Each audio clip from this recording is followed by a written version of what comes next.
Entonces vamos a continuar con la serie 4 de capacitores y vamos a irnos directamente al problema 10. El problema 10 nos plantea lo siguiente. Dos capacitores inicialmente descargados, cuyas capacidades cumplen esta relación, que C1 es el doble de C2, se conectan en serie con una batería de 9 voltios. Una vez cargados, se los retira del circuito y se los conecta en paralelo entre sí, uniendo las placas de igual polaridad. ¿Cuál es la diferencia de potencial en el capacitor 2 luego de alcanzar el equilibrio? Entonces, lo primero que hacemos es trazar un esquema de nuestro problema. Lo que hacemos es, como vimos en la clase pasada, conectamos dos capacitores o dos condensadores de capacitancias C1 y C2 a una batería de diferencia de potencial delta dB. La diferencia de potencial cuando la batería está desconectada entre los bornes positivo y negativo en módulo es delta dB. El módulo de delta dB. La conectamos mediante cables o alambres conductores a las placas y conectamos las placas entre ellas, ¿no? Estas de acá del medio. Vemos que, como decíamos, esta es una configuración de dos capacitores en serie. ¿Por qué? Porque las cargas que se depositan en todas las placas son exactamente las mismas. Las placas del medio están completamente aisladas. Acá estas cargas que están acá y acá son simplemente de inducción. Y además no hay ningún nodo acá, es decir, no hay ninguna conexión con un cable, no hay ninguna bifurcación en este cable acá en el medio, no hay ninguna conexión con ninguna otra parte, ningún otro elemento del circuito. Entonces lo que hacemos es, tenemos un capacitor o un condensador de capacidad C1 y otro de capacidad C2, los conectamos en serie entre ellos y luego lo conectamos a una batería, de manera que tenemos un circuito como el que está mostrado acá. Dejamos un tiempo que los capacitores se carguen y al cabo de un cierto tiempo, cuando estamos en fase estacionaria, esta placa de la izquierda tiene carga o queda con carga Q positiva y esta con carga Q negativa, cargas iguales y opuestas, de modo que se produce una inducción, como decía recién, un reacomodo de cargas acá en esta región, de modo tal que esta placa queda con un exceso de carga menos Q y esta con un exceso de carga más Q. Entonces podemos decir que la carga de este capacitor es Q y la carga de este capacitor es Q. Recuerden que estrictamente hablando, si decimos la carga total de este capacitor es cero, la carga total de este capacitor es cero, ¿no? Porque la suma de las cargas es cero. Pero cuando decimos la carga de un capacitor, estamos hablando del módulo de la carga de alguna de sus placas. Esto es importante que esté claro. Cuando decimos la carga de un capacitor, hablamos de la carga o del módulo de la carga de alguna de las dos placas, porque las cargas en las dos placas son las mismas. Y cuando hablamos del potencial del capacitor, hablamos del módulo de la diferencia de potencial entre las placas. Dicho esto, esto es un repaso de lo que vimos en la clase pasada, decimos entonces que la carga de este capacitor y la carga de este capacitor son iguales. El esquema en un circuito es este. Tenemos la batería con una diferencia de potencial delta dB conectada a un sistema de dos capacitores conectados en serie. Las capacitancias son C1 y C2 respectivamente. Como están conectados en serie, sabemos que las cargas que se depositan en ambos capacitores son iguales y las vamos a llamar Q. Y también sabemos que las diferencias de potenciales en los dos capacitores no necesariamente son iguales. En principio son distintas, aunque en algunos casos muy particulares pueden ser iguales. Lo que sí son iguales son las cargas para los capacitores en serie. Entonces, esta es mi disposición inicial y el problema me dice después desconectamos la batería y hacemos lo que vamos a ver a continuación. Pero primero concentrémonos en resolver este circuito. Entonces, veamos que cuando está conectado en serie en la fase ya estacionaria, es decir, cuando se cargaron los dos capacitores, vamos a ver qué sucede. En primer lugar, como dato del problema, sabemos que C1 es el doble de C2. Y sabemos que las capacitancias de este capacitor y de este capacitor son independientes de las cargas que tengan, de la batería a la que estén conectados, del potencial de la batería a la que están conectados, y solo dependen de la geometría. ¿Recuerdan eso? En principio, después nos vamos a meter en dieléctricos, también dependen del material que haya en el medio. Pero en principio hasta acá dependen del tipo de conductores y de las posiciones relativas de cada conductor.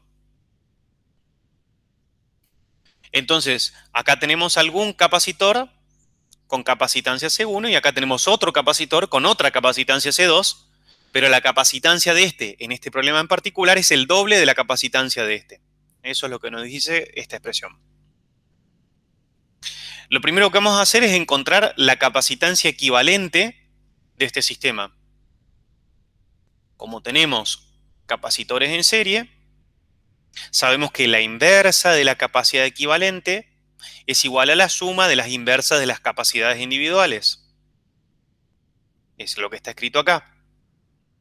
Ahora, como 1 sobre C1 más 1 sobre C2 es lo que yo tengo que resolver y sé que C1 es 2C2, reemplazo acá en este denominador C1 por 2C2 y lo que obtengo en esta suma es 3 sobre 2C2. Ahora, la capacidad equivalente es la inversa de esto, de modo tal que la capacitancia equivalente de estos dos capacitores en series es 2/3 de C2. Y como decíamos la clase pasada, la capacitancia equivalente de un sistema de capacitores en serie es menor a la menor de las capacitancias de los capacitores que conforman el conjunto. C2 es menor que C1, lo vemos acá. Y la capacidad equivalente es 2/3 de C2. Por lo tanto, es una fracción menor a 1 de C2. De modo que esto es una manera de decir, bueno, vamos bien orientados. Ahora, la capacitancia equivalente, es decir, si consideramos solamente una batería y un capacitor equivalente, es decir, tenemos ya esta configuración que está acá, tenemos la batería y la capacitancia y un capacitor con capacitancia igual a la capacitancia equivalente que sale de resolver esto, que es lo que acabamos de hacer. Este capacitor equivalente, entre esta terminal y esta terminal, es decir, entre esta placa y esta placa del capacitor equivalente, la diferencia de potencial es delta de B, es decir, el potencial de la fuente. Y la carga que se deposita acá, o la carga que se deposita acá, es Q, es la misma que se depositaba en cada una de las placas. De modo tal que cuando yo vengo a mi solución del problema, la capacitancia equivalente termina siendo igual a Q equivalente sobre B, donde B es la diferencia de potencial de la batería. Entonces, la carga equivalente, o la carga del circuito equivalente, perdón, del capacitor equivalente, es igual a la capacitancia del capacitor equivalente por el potencial de la fuente. Como los capacitores están en serie, la carga del capacitor equivalente es igual a la carga que se deposita en el capacitor 1 y es igual a la carga que se deposita en el capacitor 2. Porque dijimos que las cargas que se depositan acá y acá son las mismas. Fíjense que yo estoy poniendo un supraíndice I. Esto tiene que ver con que a futuro voy a pasar a una segunda instancia. Entonces esa I viene de inicial. Estamos resolviendo todo un problema en una condición inicial que es esta. De ahí viene la I. Ahora, yo quiero conocer el potencial de este capacitor y el potencial de este capacitor. ¿Cómo hago eso? Bueno, ahora que conozco las cargas, el potencial en 1 va a ser Q sobre C. Q1 sobre C1. Y el potencial en 2 va a ser Q2 sobre C2. Porque C es igual a Q sobre B. Simplemente despejo de ahí. Ahora, conozco Q1 y Q2 porque conozco Q equivalente, que es C equivalente por B.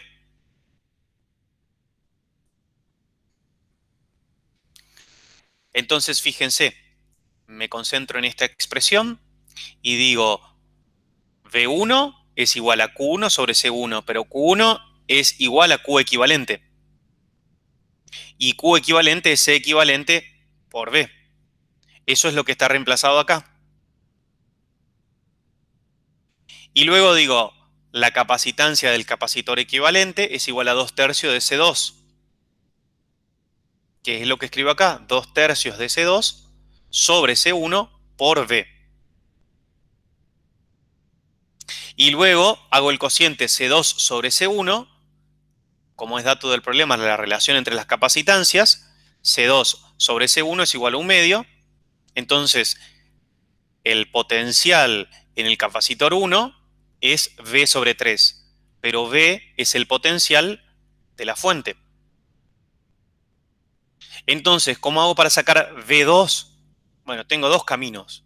Uno es hacer exactamente lo mismo, que acabado de seguir el mismo procedimiento, es decir, en esta expresión que está acá, reemplazar Q2 por Q equivalente, que es igual a C equivalente por B, es lo que está acá, y luego reemplazar C equivalente por 2/3 de C2, y me queda 2/3 de B, el potencial del capacitor 2.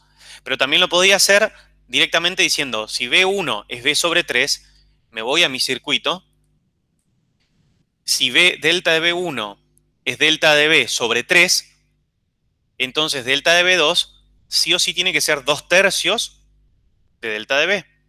Porque la suma de la caída de potencial acá más la suma de las caídas de potenciales en este capacitor y este capacitor tiene que ser igual a la subida de potencial en la fuente.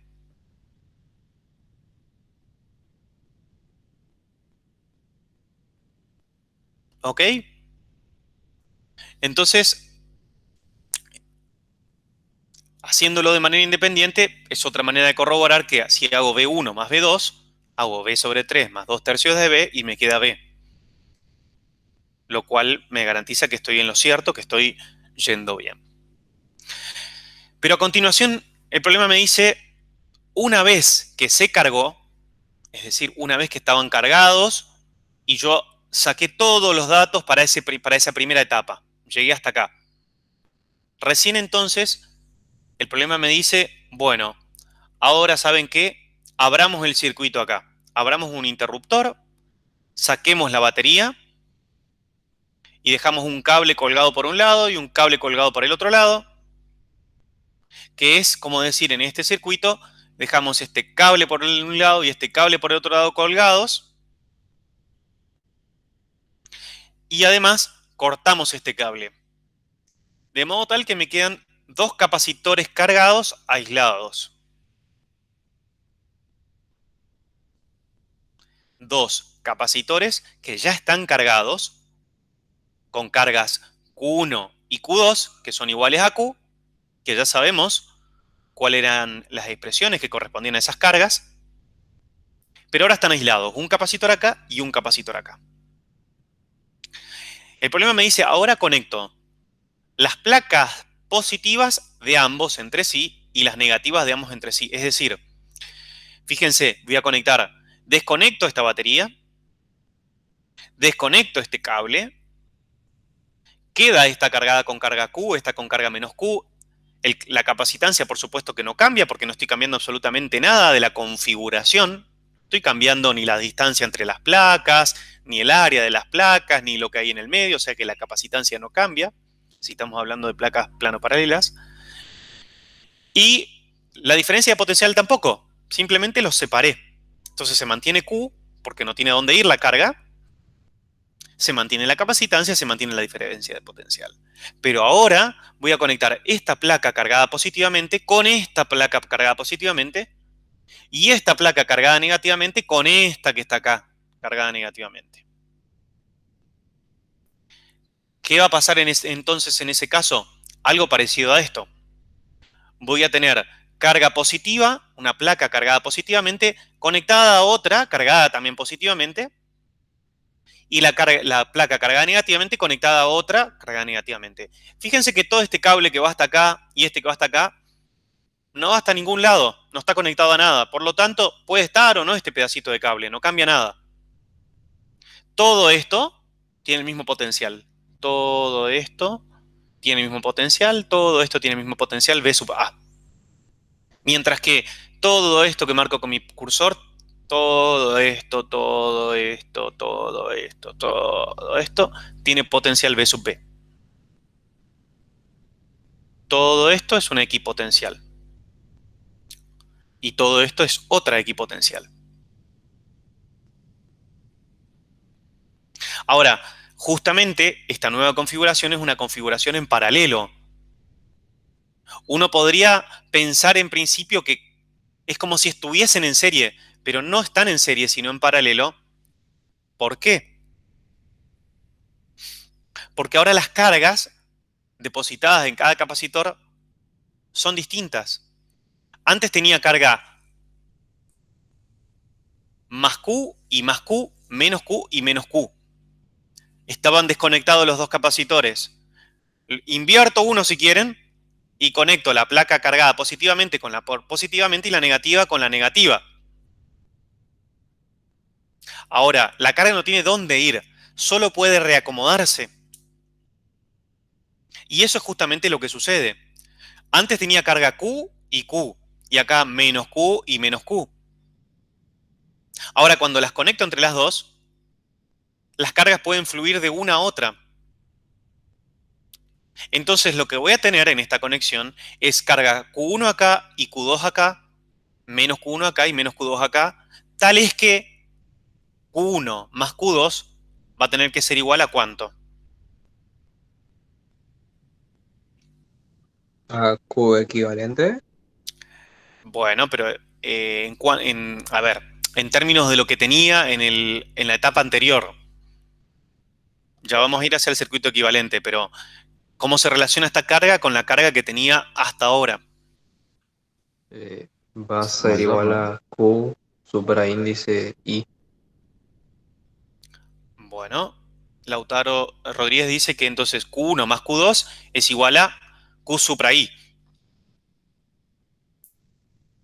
que era la carga inicial en uno de los capacitores.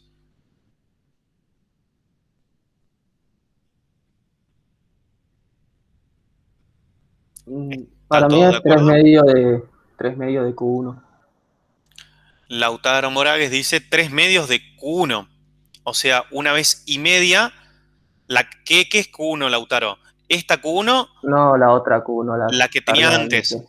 Sí. Ok, si venimos acá para no confundir, antes tenía Q y menos Q, Q y menos Q. Y ahora tengo Q1 y Q2. Entonces vos decís, Lautaro Moragues, que la suma de Q1 más Q2 da 3 medios de Q. En cambio, Lautaro Rodríguez dice que Q1 más Q2 da Q. ¿Qué dicen los demás? Para mí también es 3 medios de Q, va a ser mayor la carga.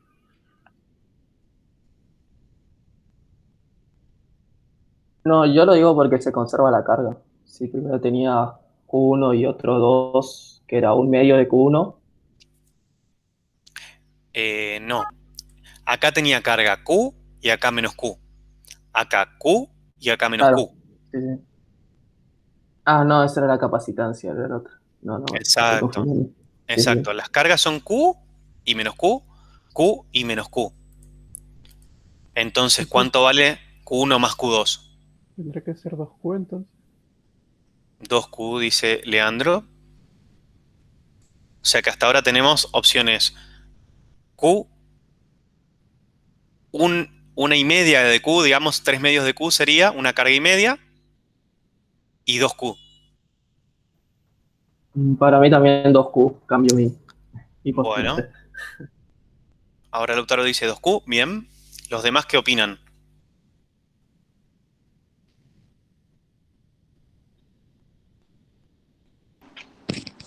Para mí es 2Q, profe. Matías dice 2Q.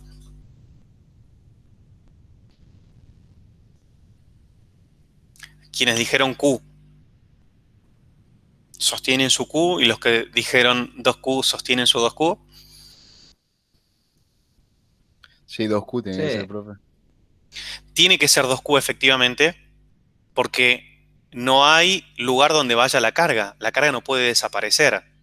Si inicialmente, antes, fíjense, imagínense que no está esta línea acá y no está este conductor acá. Entonces me queda solamente un capacitor y otro capacitor aislado. Este estaba cargado con carga Q y este menos Q, este con Q y este menos Q. Y ahora los conecto, así, y la carga solamente puede ir de uno al otro. Entonces, inicialmente la carga acá era Q y acá era Q. Cuando estén conectados, a lo sumo fluye la carga de uno a otro, pero no puede desaparecer, ni puede generarse nueva carga. Por lo tanto, la suma de las cargas de las dos tiene que ser la misma, inicial al principio y al final. Y eso lo vamos a escribir de este modo. La suma de las cargas al inicio y al final tiene que ser la misma. Entonces, Q1 más Q2 finales es igual a Q1 más 2 iniciales, que encima estas dos eran iguales entre sí y eran iguales a Q, habíamos dicho.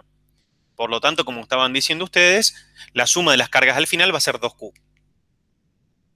Y ahora sí pasemos a ver este circuito constituido por dos capacitores.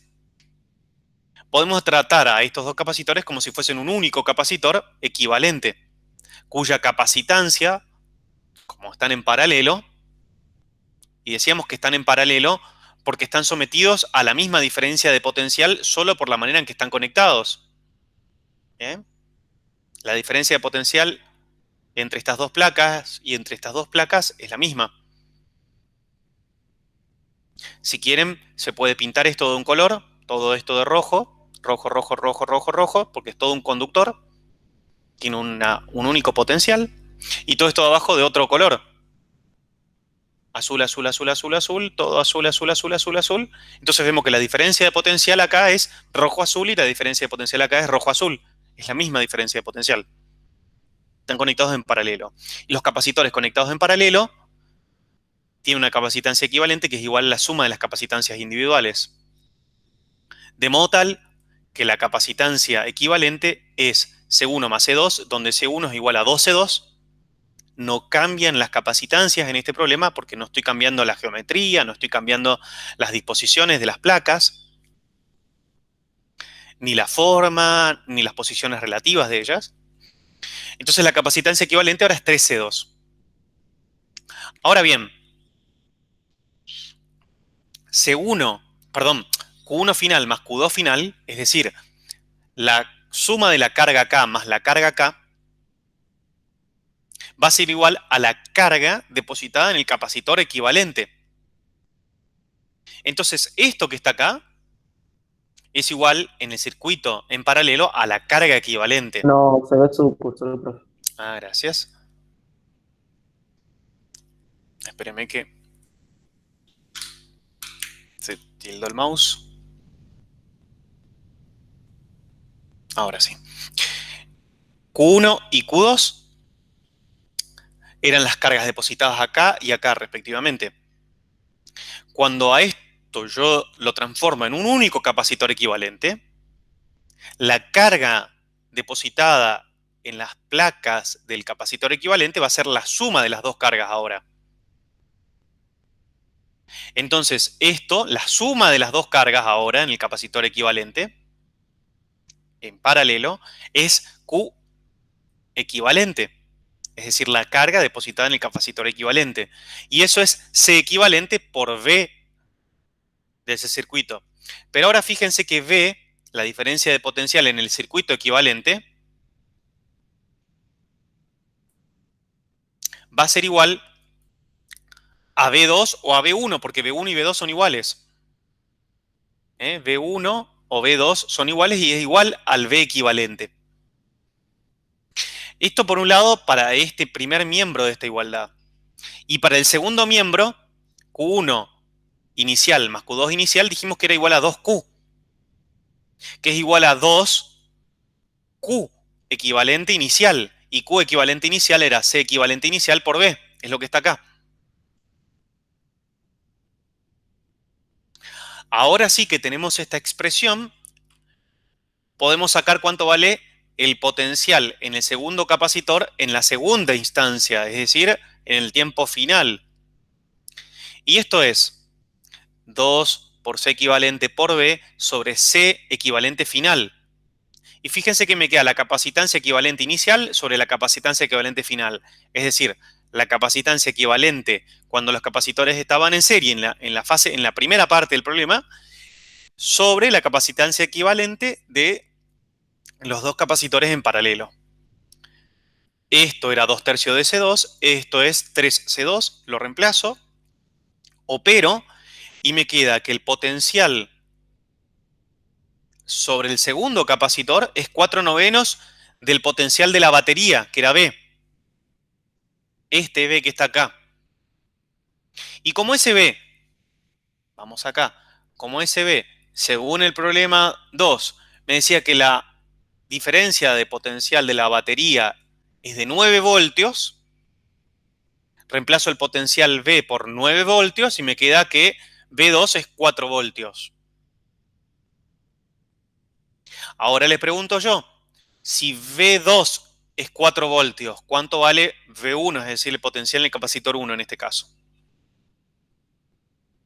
4 voltios. 4 voltios.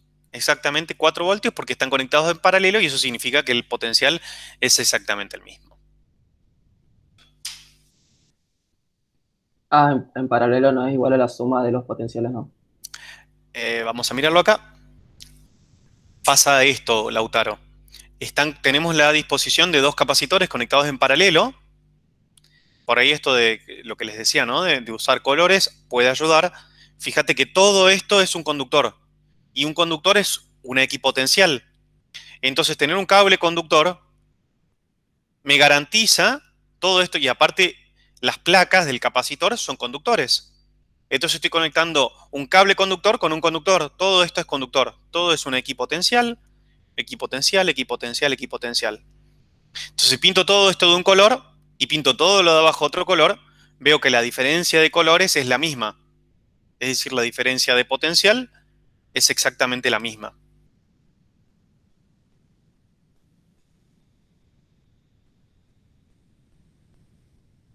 ¿Alguna duda con este problema?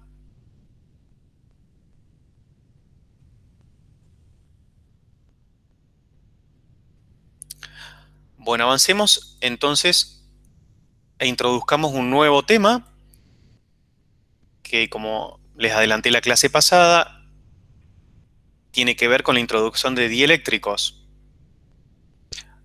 Para ello vamos a empezar con el problema 13. El problema 13 nos plantea lo siguiente. Obtener la expresión de la capacidad de un condensador de placas plano paralelas cuyas áreas de placas es A y cuya separación es D. Si entre las placas hay un dieléctrico de constante capa. Si A es igual a 100 centímetros cuadrados y D 1 milímetro, calcular la capacidad siendo el dieléctrico agua, papel, vidrio, pirex. Lo primero que tenemos que tener presente para esto es que lo que estamos haciendo es algo como esto. Vamos a considerar un capacitor de placas plano paralelas. Acá estamos viendo una representación de perfil. Tenemos un capacitor que está cargado, tiene carga Q. Esto que está pintado así como en color dorado representa un material conductor. Tenemos el capacitor cargado y ahora introducimos en el medio un material dieléctrico, es decir, un material que no conduce la electricidad, donde no hay portadores libres de cargas. K es una constante que me va a caracterizar de algún modo al material. Desde esta perspectiva de lo que va a suceder con la capacitancia. Cuando yo introduzco un material dieléctrico dentro de un capacitor, ya Faraday detectó, identificó que la capacitancia del condensador aumenta de manera proporcional a una constante, justamente esto que vamos a llamar capa, que tiene que ver con el material. ¿Qué es lo que sucede? Ustedes ya lo vieron en la teoría. Dentro de un material dieléctrico, uno tiene una serie de moléculas orientadas azarosamente y que de algún modo presentan un momento dipolar eléctrico. Ya vieron ustedes también en clases de teoría, lo que eran los momentos dipolares eléctricos. Un momento dipolar, básicamente, el modelo más sencillo, es el que está constituido por dos cargas iguales y opuestas separadas a una distancia d. Recuerdan, eso es un dipolo eléctrico. Pero, y que tiene su momento dipolar, ¿se acuerdan que lo simbolizábamos con la letra P? Que es un vector que va desde la carga negativa a la carga positiva y que es proporcional a la distancia y a la carga. En el caso de un dipolo constituido por una carga positiva y una carga negativa iguales y opuestas. Cuando tenemos un material dieléctrico, donde naturalmente, como les decía recién, no hay portadores libres de carga, uno tiene dos tipos de átomos o de moléculas que pueden constituir ese tipo de material. Tenemos las moléculas polares y las moléculas no polares. Básicamente, por ejemplo, una molécula polar, como ejemplo podemos tomar la molécula de agua.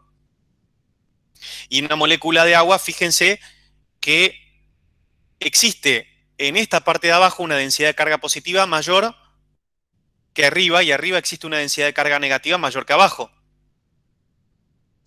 Y esto es la molécula de agua siempre, esté o no sometida a un campo eléctrico externo, tiene esta configuración. Esto presenta esta molécula, que tiene, fíjense, un átomo de oxígeno y dos átomos de hidrógeno. Ustedes saben muy bien cómo está constituido el agua. Por la manera en que se enlazan electrónicamente, es decir, por el tipo de interacciones electrónicas que hay adentro de la molécula, hay cesión de electrones, es decir, donación de electrones, transferencia de electrones, que generan que acá haya una concentración mayor de carga negativa de electrones que acá. Los núcleos de hidrógenos, digamos, quedan desprovistos, en cierto sentido, de sus electrones.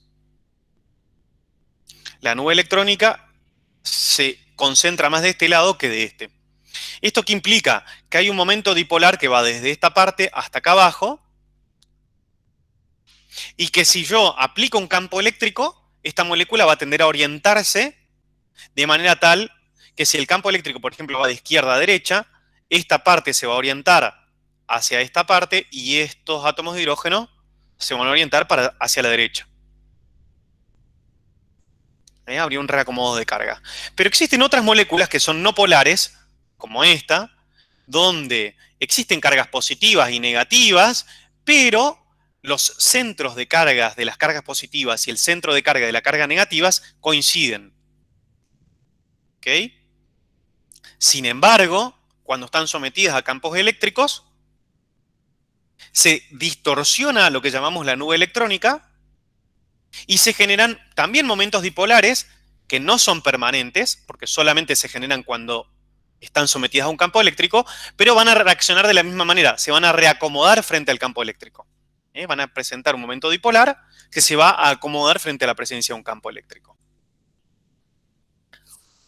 Un dibujito un poco más lindo de una molécula de agua, donde acá tenemos el oxígeno, el hidrógeno. Esto es una molécula de agua no sometida a ningún campo eléctrico, por eso decimos que es una molécula polar.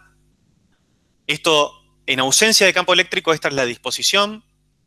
Estos ángulos que se forman acá se presentan cuando la molécula no está en presencia de ningún campo eléctrico. Y entonces lo que vamos a tener es que cuando sometemos a este sistema, donde las moléculas están aleatoriamente dispuestas a un campo eléctrico, el que sea, por ejemplo, un campo eléctrico que va de izquierda a derecha, las moléculas van a tender a orientarse. ¿De qué modo? De modo tal, fíjense que cada molécula tiene un momento dipolar eléctrico que va, como les dije, desde la carga negativa a la carga positiva, y tiende a orientarse ese vector momento dipolar eléctrico en la misma dirección y sentido que el campo eléctrico. Es decir, por ejemplo, en esta molécula, la carga positiva tiende a orientarse para este lado y la carga negativa para este lado. Fíjense que acá están orientados aleatoriamente, y lo que vemos acá, cuando se activa el campo eléctrico, cuando se enciende el campo eléctrico, es que las cargas, digamos, la parte positiva, digamos, de las moléculas tiende a ir hacia la derecha y la parte negativa hacia la izquierda. La alineación es tanto mayor cuanto mayor sea la intensidad del campo eléctrico, pero también incide la temperatura del sistema. No es solo el campo eléctrico, sino también la temperatura del sistema. Pero lo importante para nosotros en esta instancia es que, primero, todas las moléculas son neutras eléctricamente, todas individualmente. Inicialmente están acomodadas de modo aleatorio. Se enciende el campo eléctrico, se pierde esa aleatoriedad y lo que vamos a tener es una orientación neta donde de este lado vamos a tener una concentración de cargas negativas y de este lado una concentración de cargas positivas, y en el centro se van a ir cancelando como de a pares. Entonces lo que tenemos, de modo esquemático por supuesto, es algo como esto que está acá, donde si acá tenemos una placa cargada positivamente infinita y acá tenemos una placa plana cargada negativamente, uniformemente, también infinita, el campo que se genera en el centro, en el medio, entre las dos placas, es el campo eléctrico, es un campo uniforme, ¿se acuerdan? Y que no depende de la distancia de las placas. ¿Cuánto valía el campo eléctrico, el módulo del campo eléctrico, entre dos placas? Plano paralelas infinitas. ¿Cuál era el módulo de ese campo eléctrico?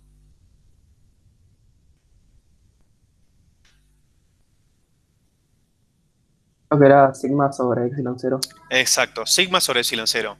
El campo eléctrico que genera una placa es sigma sobre 2 epsilon 0, la otra sigma sobre 2 epsilon 0, pero como esta es positiva y esta es negativa, un campo eléctrico hacia la derecha, generado por este, sale de este el campo eléctrico, y el campo eléctrico generado por esta placa entra en este, se suman los dos campos, principio de superposición, y el campo me queda sigma sobre epsilon 0. Eso es sin el material dieléctrico. Pero ese es justamente el campo al que está sometido todo esto. Entonces, ¿qué es lo que pasa? Cuando estamos en vacío, tenemos solo las dos placas, cargadas positiva y negativamente con densidades de carga sigma y menos sigma. Como me acaban de decir ustedes, el campo eléctrico es un campo uniforme, E sub 0, que apunta de la placa positiva a la placa negativa en dirección perpendicular a las placas, y cuyo módulo era sigma sobre epsilon 0. Cuando introduzco el dieléctrico, lo que va a pasar, por lo que acabamos de ver, de lo que sucede en lo interno, en lo microscópico, a nivel molecular, es que se induce una carga positiva en esta placa, al lado de esta placa, y una carga negativa al lado de esta otra placa. De modo tal que la nube electrónica que se indujo de este lado me genera una densidad neta de carga, sigma sub i, positiva, y de este lado una densidad de carga menos sigma sub i. Pero recuerden que esto es un material dieléctrico y por lo tanto no hay portadores de cargas libres. Es decir, las cargas libres que estaban depositadas sobre este conductor no pueden atravesar ni moverse a través del dieléctrico. Entonces yo sigo teniendo acá mi densidad de carga uniforme sigma, sigo teniendo acá mi densidad uniforme de carga menos sigma en las placas del conductor, pero ahora tengo una densidad de carga inducida en el dieléctrico que es distinta. Una densidad de carga menos sigma sub i de este lado y una densidad de carga más sigma sub i de este lado. Entonces es como si tuviera, si quisiera evaluar el campo eléctrico acá en el centro, es como si tuviera, por un lado, un par de placas plano-paralelas con densidades de carga sigma y menos sigma. Entonces se genera este campo E sub 0. Y después tengo otro par de placas con densidades de carga sigma i y menos sigma sub i. Por lo tanto, hay un nuevo campo interno que va desde esta placa hasta esta placa. De modo tal que el campo eléctrico resultante final es menor que este E sub 0.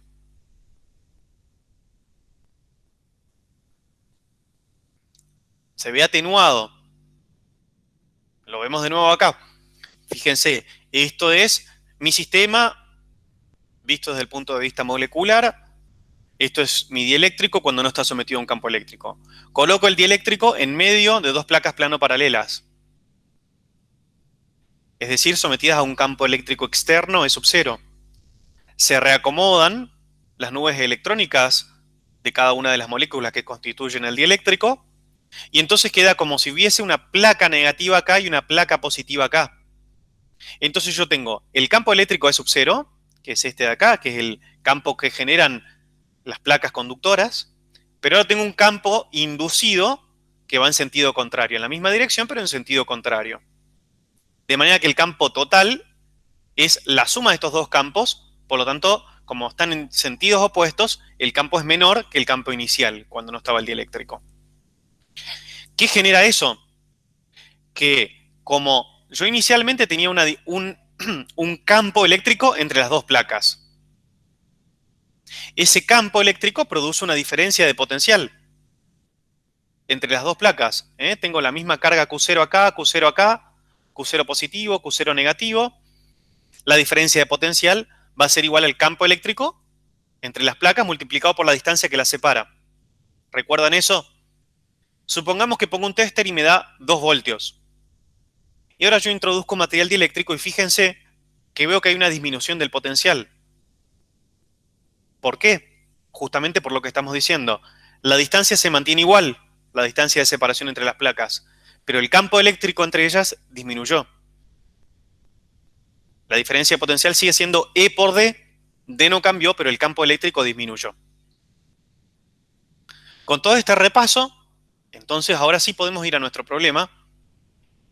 Y lo que vemos es que tenemos dos placas, plano paralelas, de áreas A, distancia D y densidad de carga sigma y menos sigma, que generan un campo eléctrico E, que está acá pintado en rojo, en ausencia de dieléctrico.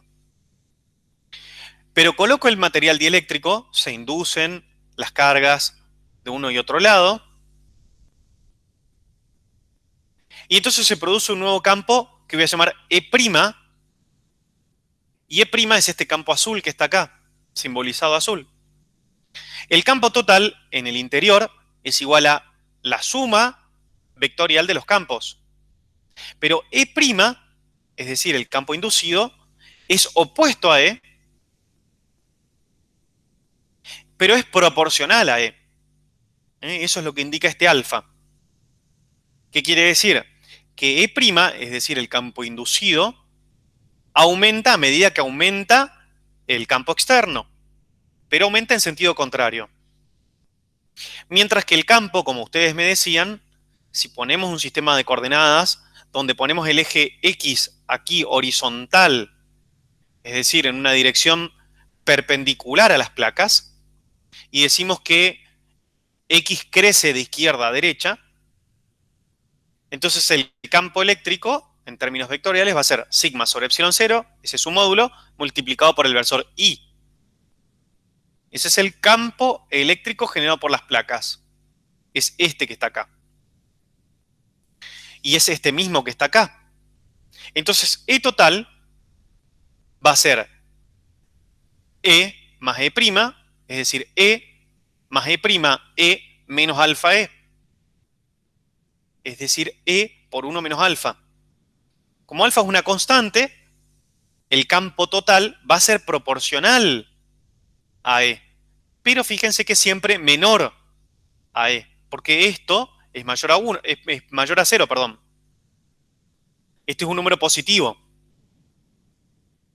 porque este campo siempre tiene que ser negativo. Este tiene que siempre oponerse a este, por lo tanto este es un número positivo. A esta constante 1 menos alfa la llamo 1 sobre kappa, la constante dieléctrica. Entonces, el campo total dentro del dieléctrico va a ser el campo sin dieléctrico sobre la constante del material.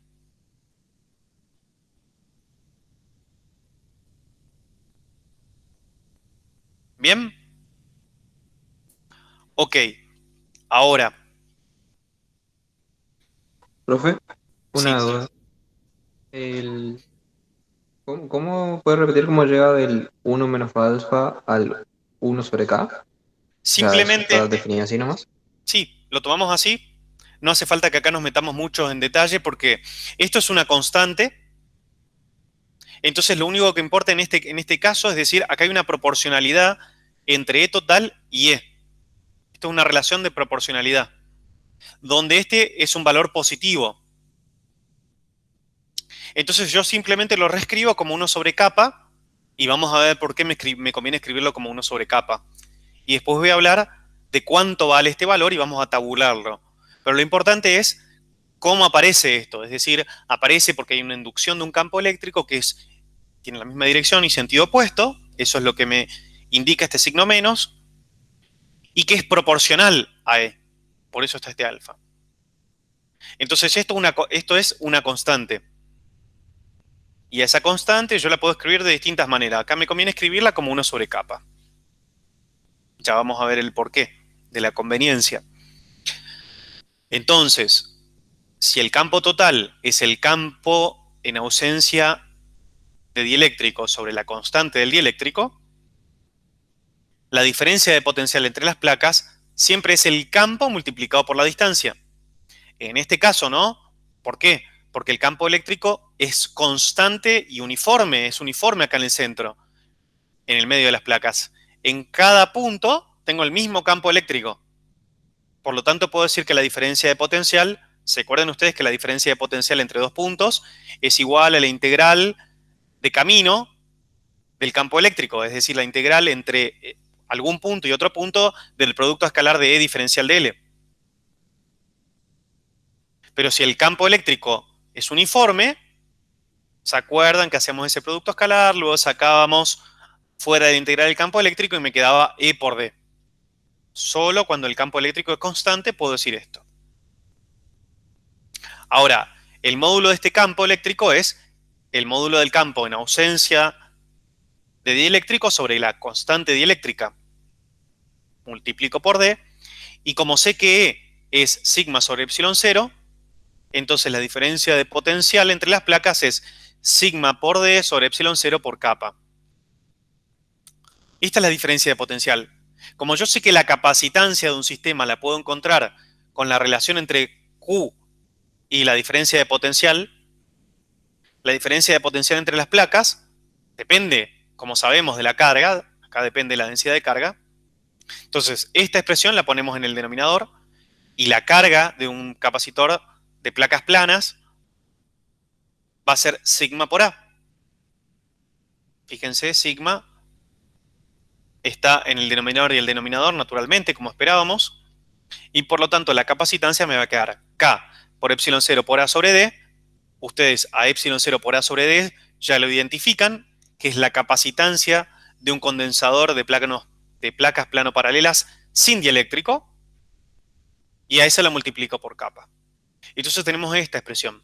La capacitancia de un capacitor con dieléctrico es igual a la capacitancia del mismo capacitor sin dieléctrico multiplicada por un factor kappa. Este es el descubrimiento de Faraday.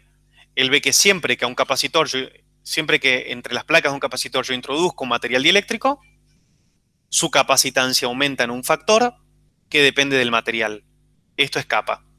Por eso nos conviene escribirlo de esta forma, Lautaro. Entonces, simplemente acá vemos en kappa, vemos la relación de proporcionalidad entre C, es decir, la capacitancia con dieléctrico, y C0, es decir, la capacitancia sin dieléctrico. Entonces ahora ya podemos decir, como ustedes ya lo vieron en teoría, que la capacitancia de un condensador depende de la geometría del problema, es decir, del tipo de disposición de los conductores, esto es, o de la forma, esto es, si las placas son plano paralelas, si los conductores son esféricos, si son cilíndricos, si tienen formas irregulares, tienen que estar aislados entre ellos, por supuesto, y después de las posiciones relativas de uno y otro.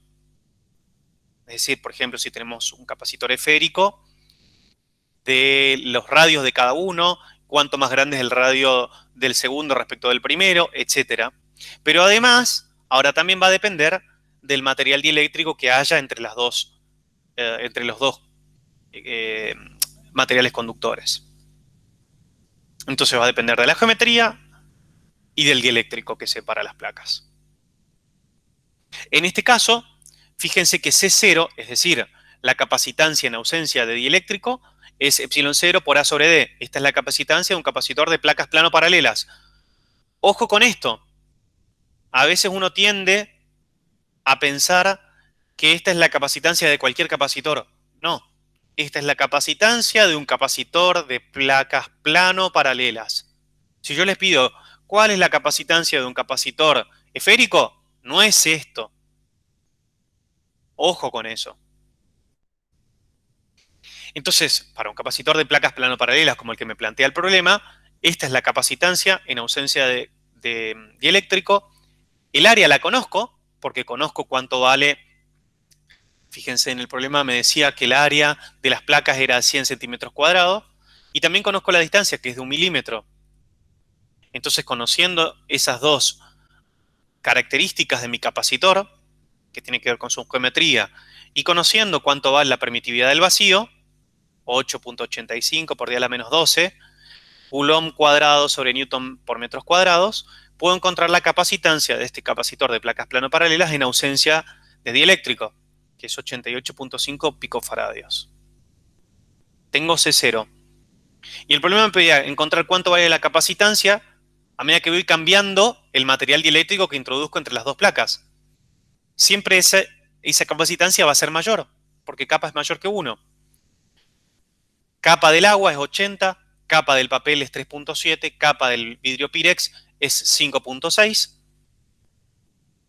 Entonces las capacitancias pasan de ser de 88.5 picofaradios, pico que representaba,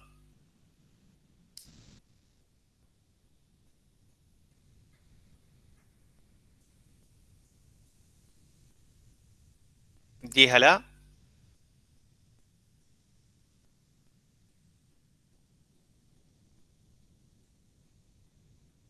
Menos 12. 10 a la menos 12. Pasamos a nanofaradios. Nano que representa. Por 10 a la menos 9. Exactamente, 10 a la menos 9. Entonces aumentamos la capacitancia. Aquí es como si pasamos de 88.5 picofaradios a 7080 picofaradios, a 330 picofaradios, a 490 picofaradios. A medida que mayor sea el kappa, la constante dieléctrica del material, mayor va a ser la capacitancia de nuestro sistema.